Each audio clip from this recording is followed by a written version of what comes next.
आत्मीय भाइयों और बहनों, आपको पुस्तक शिक्षा ही नहीं विद्या भी लेखक श्री राम शर्मा आचार्य पृष्ठ 14 से पढ़कर सुनाते हैं। विषय नव सृजन की अनुपम अध्यात्म साधना। आइए सुनते हैं। दृश्यमान स्थूल शरीर के अतिरिक्त अदृश्य स्तर के दो शरीर और भी हैं, जिन्हें सूक्ष्म शरीर और कारण शरीर कहते हैं। सूक्ष्म में दूरदर्शिता का और कारण में भाव संवेदना का निवास है। इन क्षेत्रों को उनकी आवश्यकताएं उपलब्ध होती रहे तो आरोग्य संतुलन उनमें भी बना रहेगा।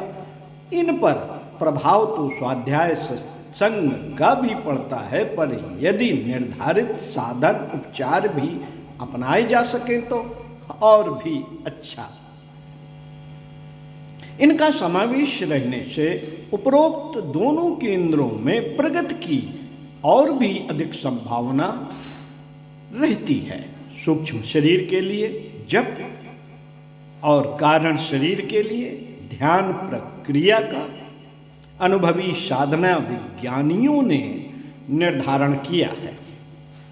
जप प्रयोजन के लिए अनेक मतांतरों के अपने अपने नियम और निर्धारण है, पर यदि सार्वभौम स्तर पर निरीक्षण परीक्षण किया जाए तो गायत्री महामंत्र सार्वजनीन स्तर का बैठता है। उसकी जप पुनरावृत्ति करने पर व्यक्तियों में संयमित स्तर की प्रतिभा उभरती है। संयम स्तर की प्रतिभा उभरती है।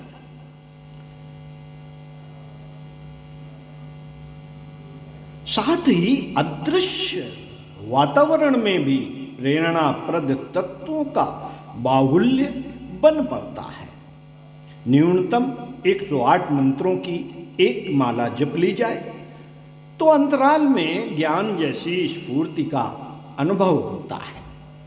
अधिक जिससे जितना बन पड़े उतना ही अधिक लाभदायक रहेगा। अच्छा तो यही है कि नित्य कर्म से स्नान आदि से निवृत्त होकर शुद्ध स्थान पर बैठकर जल और अग्नि की साक्षी में उसे संपन्न किया जाए। पूजा की चौकी पर छोटा जल कलश और अगरबत्ती जलाकर पूजा की चौकी पर छोटा जल कलश और अगरबत्ती जलाकर वातावरण को अधिक अनुकूल बना लिया जाए। पर जिनके लिए ऐसी स्वच्छता अपनाने में कठिनाई पड़ती हो, वे बिना स्नान किए भी मौन मानसिक जप कर सकते हैं। एक माला जपने में प्रायः 5 मिनट लगते हैं। इतना समय निकालते रहना किन्हीं उत्साही श्रद्धालुओं के लिए कठिन नहीं पड़ना चाहिए। इस प्रयास के आधार पर सूक्ष्म शरीर में पाई जाने वाली 24 ग्रंथियां जागृत होती हैं और उस आधार पर गुण कर्म स्वभाव का परिष्कार होता है। उस आधार पर मेधा निखरती और प्रतिभा उभरती है। कारण शरीर की गहराई तक पहुंचने के लिए ध्यान धारणा अपनाने की आवश्यकता पड़ती है। यूं कई लोग अपने अपने इष्ट देवों का भी ध्यान करते हैं, पर आप्त अनुभवी जनों के प्रतिपादन और निजी प्रयोग से यह जाना जा सकता है कि प्रातःकालीन सूर्य का ध्यान सर्वोत्तम है। बन पड़े तो प्रातः के उदीयमान सूर्य के प्रत्यक्ष दर्शन भी किए जा सकते हैं और जल अर्घ्य भी चढ़ाया जा सकता है। पर जिन्हें नियत समय पर किसी बड़ी अड़चन के कारण प्रत्यक्ष दर्शन न बन पड़े तो वे मानसिक ध्यान भी उसी स्तर का कर सकते हैं। प्रातःकालीन अरुणाभ सविता का ध्यान दर्शन करने के साथ साथ यह धारणा भी करनी चाहिए कि दिव्य केंद्र से निस्तृत होने वाली किरणें साधक के प्रत्यक्ष शरीर में, सूक्ष्म शरीर में और कारण शरीर में प्रवेश कर रही है। उन तीनों ही संस्थानों में प्रकाश भर रही है, साथ ही ऊर्जा, उष्णता और आभा स्तर की तेजस्विता का समावेश कर रही है। स्थूल शरीर में ओजस, सूक्ष्म शरीर में तेजस और कारण शरीर में वर्चस का उभार आ रहा है। अपने रोम रोम में, कण कण में शवता की ऊर्जा, आभा ओतप्रोत हो रही है। व्यक्तित्व ओजस्वी, मनस्वी और तपस्वी बन रहा है।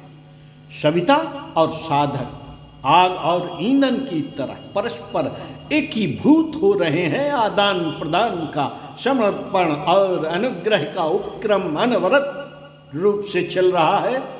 यह दैनिक साधना है, यह दैनिक साधना है।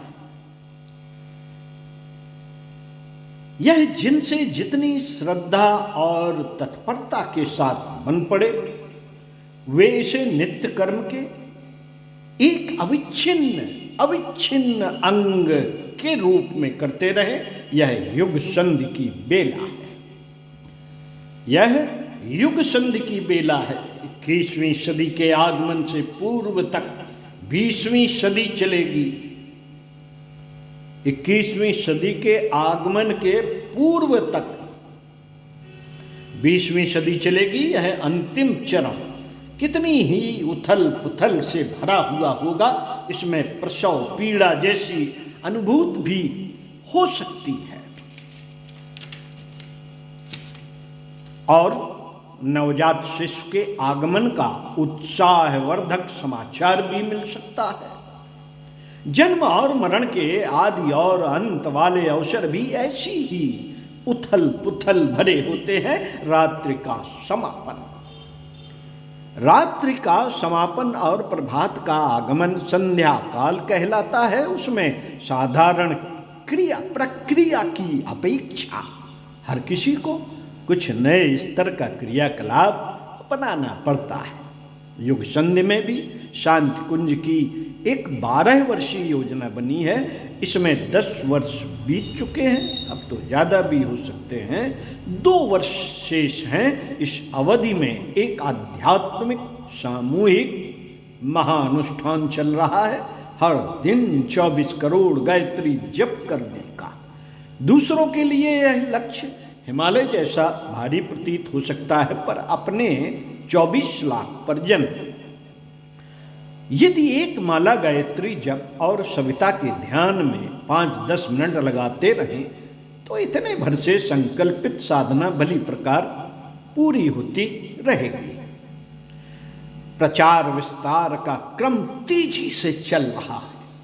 इस साधना की पूर्णाहुतियां 1995 तथा 2000 में होंगी, जो हो चुकी हैं, जिनमें न्यूनतम 1 करोड़ व्यक्ति सम्मिलित होंगे। इन सबको इस प्रथम चरण की पूर्णाहुति करके अगले नए सोपान में और भी अधिक श्रद्धा, संवेदना के उत्साह एवं साहस के साथ प्रवेश करना होगा। इसलिए 2 पूर्णाहुतियों के प्रयोजन की योजना बनी है, जो पूरी हो चुकी है। यदि इतने लोगों का एकत्रीकरण एक जगह न बन सका तो उसे मिशन द्वारा संचालित 2400 प्रज्ञा केंद्रों में विभाजित भी किया जा सकता है। पूर्णाहुति की इस विशालता का लक्ष्य यथावत रहेगा। समय समय पर महायज्ञ होते रहेंगे, जगह जगह पर होते रहेंगे। उसे एक या अनेक स्थानों पर संपन्न करने की बात अवसर आने पर परिस्थितियों के अनुरूप ही निश्चित होती रहेंगी और होती रह रही हैं।